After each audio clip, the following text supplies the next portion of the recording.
Hi Mark, I'm Darieth Chisolm. My student number is 807-41049. I'm freshman from English department. The title of the speech is How Revenge Porn Turns Lives Upside Down by Darieth Chisolm. I had about 5 minutes before I was set to deliver a talk to a bunch of business owners about visibility and being on camera. After all, I was the so-called expert there, the former 20-year television news anchor and life and business coach. I happened to take a look down at my cell phone just to catch the time, and I noticed that I had a missed call from my ex-husband. I can still hear his voice. Darieth, what is going on? I just got a call from some strange man who told me to go to this website. And now I'm looking at all of these photos of you naked. Your private parts are all over this website. Who's seen this? I couldn't think. I couldn't breathe. I was so humiliated and so embarrassed and so ashamed. I felt like my world was coming to an end. And yet, this began for me months of pain and depression, and anger and confusion and silence. My manipulative, jealous, stalker ex-boyfriend did exactly what he said he would do. He put up a website with my name on it, and he posted this and this, and several explicit photos that he had taken of me while I was asleep, living with him in Jamaica. For months prior to that, he had been sending me threatening text messages like this. He was trying to make me out to be some sleazy, low-life slut. He had even threatened to kill me. He told me that he would shoot me in my head and stab me in my heart, simply because I wanted to end the controlling relationship. I couldn't believe this was happening to me.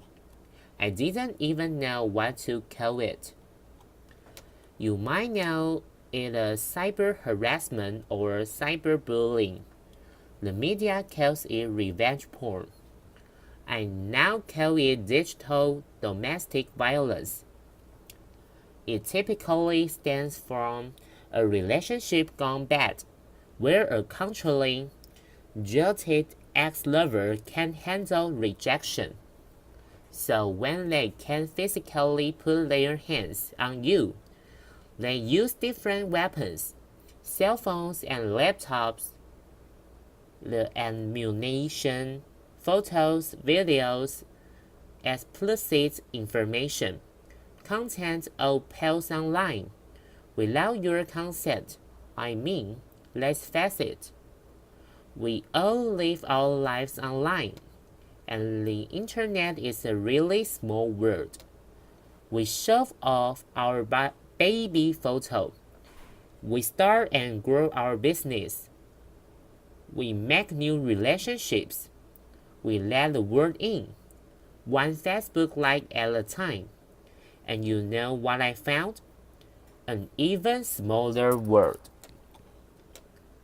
1 in 25 women say they have been impacted by revenge porn. For women under the age of 30, the number looks like 1 in 10. And that leaves a few of you in this audience as potential victims. You want to know what's even more alarming? Lack of legislation and laws to adequately protect victims and punish perpetrators. There's only one federal bill pending. It's called the Enough Act by Senator Kamala Harris. It would criminalize revenge porn, but that could take years to pass. So what are we left with in the meantime? Filthy civil misdemeanors. Currently, only 40 states and DC have some laws in place for revenge porn, and those penalties vary. We are talking $500 fines. $500? Are you kidding me? Women are losing their jobs. They are suffering from damaged relationship and damaged reputation. They are falling into illness and depression. And the suicide rates are climbing. You are looking at a woman who spent 11 months in court, 13 trips to the courthouse, and thousands of dollars in legal fees, just to get two things: a protection from cyber stalking and cyber abuse, otherwise known as a PFA, and language from a judge that would force a third-party internet company to remove the content.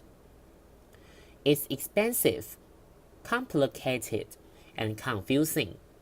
And worse, legal loopholes and jurisdictional issues drag this out for months, while my private parts were on display for months.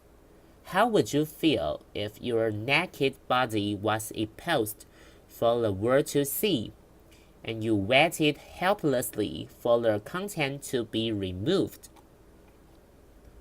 Eventually, I stumbled upon a private company to issue a DMCA notice to shut the website down. DMCA, Digital Millennium Copyright Act, is a law that regulates digital material and content. Broadly, the aim of the DMCA is to protect both copyright owners and consumers. So get this: people who take and share nude photos own the rights to those selfies, so they should be able to issue a DMCA to have the content removed. But not too so fast, because the other fine we are dealing with is non-compliant and non-responsive third-party internet companies. And oh, by the way, even in consenting relationships, just because you get a new photo or a naked pic does not give you the right to share it, even without the intent to do harm. Back to my case, which happens to be further complicated because he was stalking and harassing me from another country, making it nearly impossible to get help here. But wait a minute, isn't the internet international?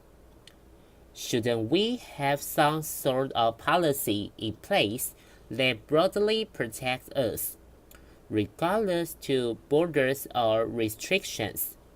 I just couldn't give up. I had to keep fighting. So, I willingly, on 3 occasions, allowed for the invasion of both my cell phone and my laptop by the Department of Homeland Security and the Jamaican Embassy for thorough forensic investigation. Because I had maintained all of the evidence, I painstakingly shared my private parts with the all-male investigative team, and it was an embarrassing, humiliating, additional hoop to jump through. But then something happened. Jamaican authorities actually arrested him.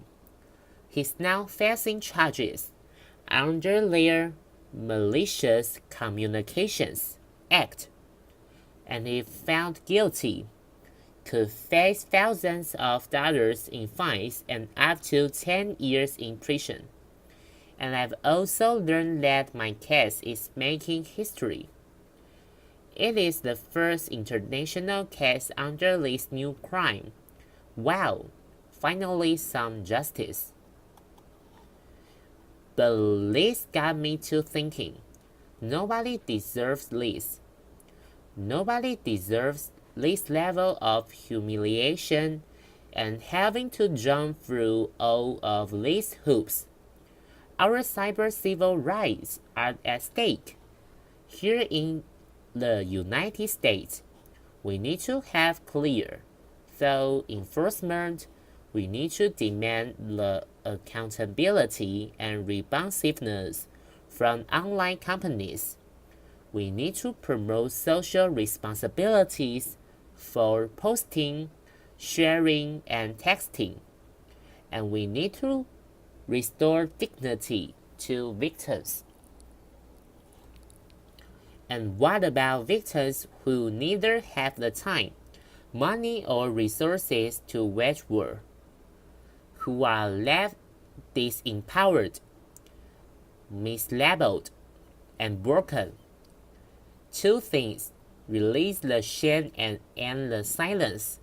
Shame is at the core of all of this, and for every silent prisoner of shame is the fear of judgment that's holding you hostage, and the price to pay is to stripping away of your self-worth.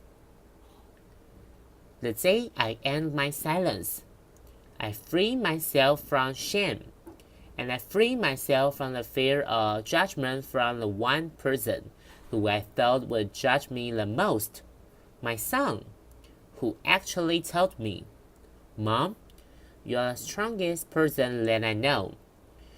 You can get through this. And besides, Mom, he chose the wrong woman to mess with." Laughter. Applause. It was on that day that I decided to use my platform and my story and my voice. And to get started, I asked myself this one simple question: who do I need to become now? That question, in the face of everything that I was challenged with, transformed my life and had me thinking about all kinds of possibilities. I now own my story. I speak my truth, and I'm narrating a new chapter in my life. It's called 50 Shades of Silence. It's a global social justice project, and we are working to film an upcoming documentary to give voice and dignity to victims. If you are a victim or you know someone who is, know this: in order to be empowered, you have to take care of yourself. And you have to love yourself. You have to turn your anger into action, your pain into power, and your setback into a setup for what's next for your life. This is a process, and it's the journey of self-discovery. They might include forgiveness, but it definitely requires bravery, confidence, and conviction. I call it finding your everyday courage. Thank you. Applause.